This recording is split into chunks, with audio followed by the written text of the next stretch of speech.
Hello, my beautiful crafty friends, and welcome to day, what are we on?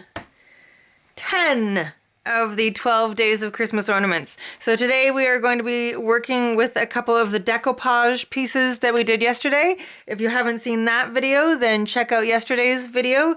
I will link the playlist of all of the days that we've done so far in the description box below.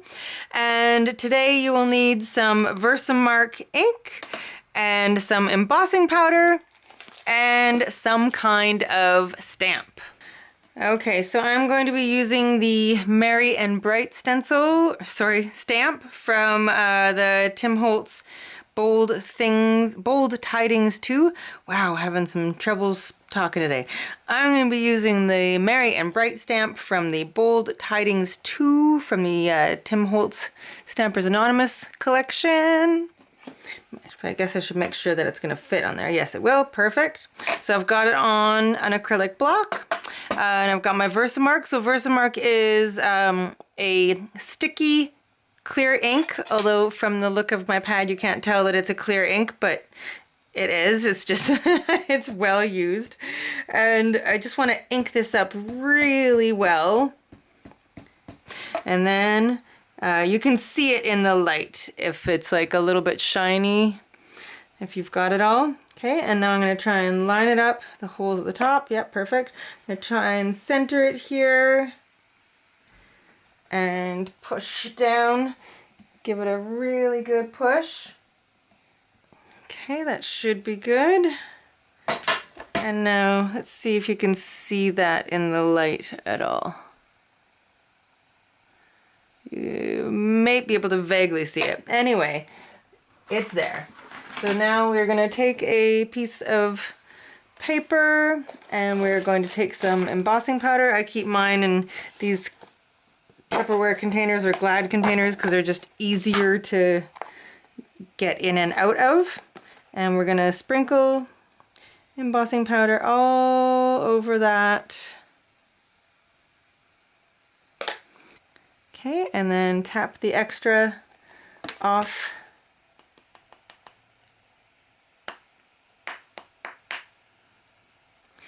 If you've got any places that look like there's a bit too much, like you can't really see in between some of these letters, you can take a fine detail brush and very carefully wipe it.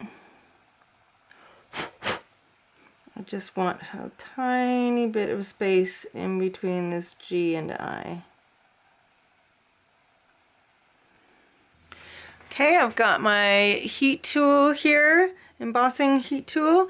So if you don't have a heat tool, you can, anything that will blow hot air but not blow it so crazy hard that it will blow away any of your embossing powder. Okay, so something that has heat but not like a super powerful blower.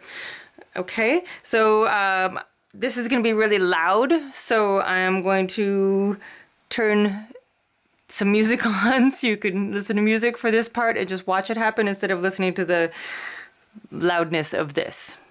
And you want to make sure that your heat gun is quite hot first before you touch it, like before you start heating this up, and you want to be just a little bit above. Okay?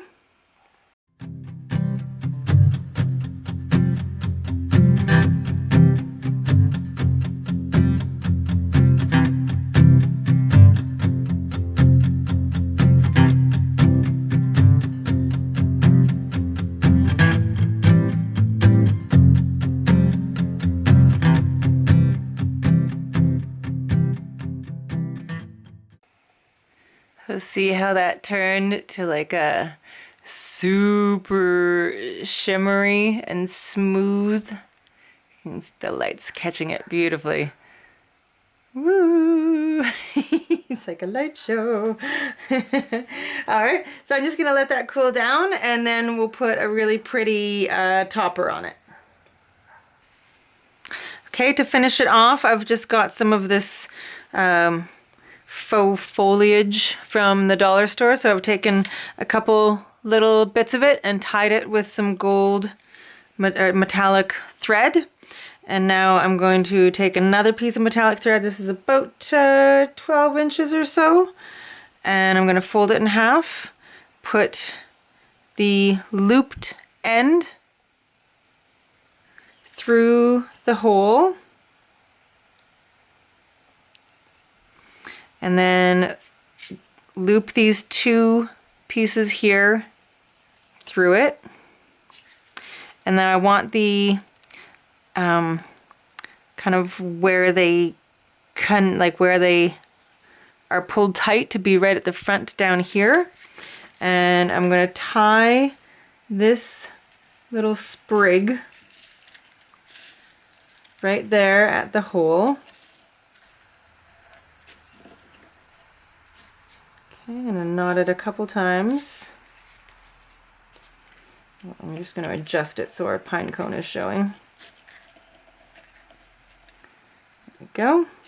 Okay, and now I've got a piece of white sheer ribbon. If I had solid colored ribbon, I would use that, but I don't.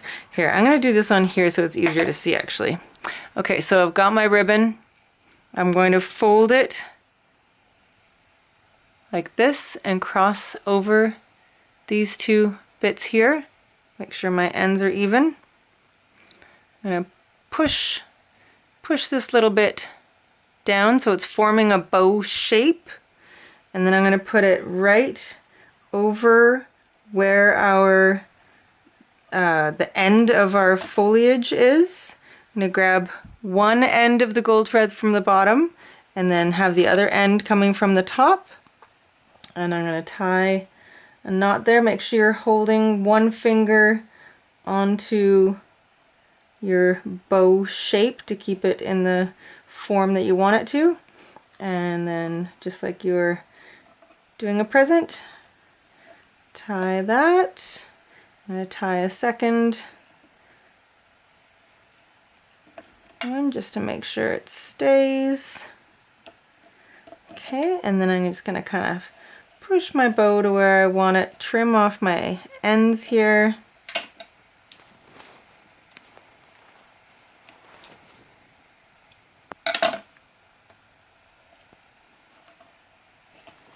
Okay, and then with the remaining ribbon, I'm just going to tie a little knot a little further up so that you can hang it from that. Tie it a couple times and trim off any excess. And there you go. You can adjust your bow how it needs to be adjusted. Mine's being a little bit stubborn. But just adjust it how it needs to be adjusted. And there it is. I think it's really pretty.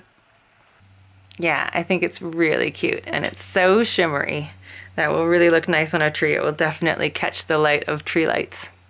All right, so I hope that gave you an idea of something that you can do, and I hope you'll come back tomorrow for another Christmas ornament idea, and I hope you'll check out the whole playlist of ideas that I've gone through already that is linked in the description below, and I hope you're having a beautiful day, and I will see you again soon. Sending you huge hugs. Bye!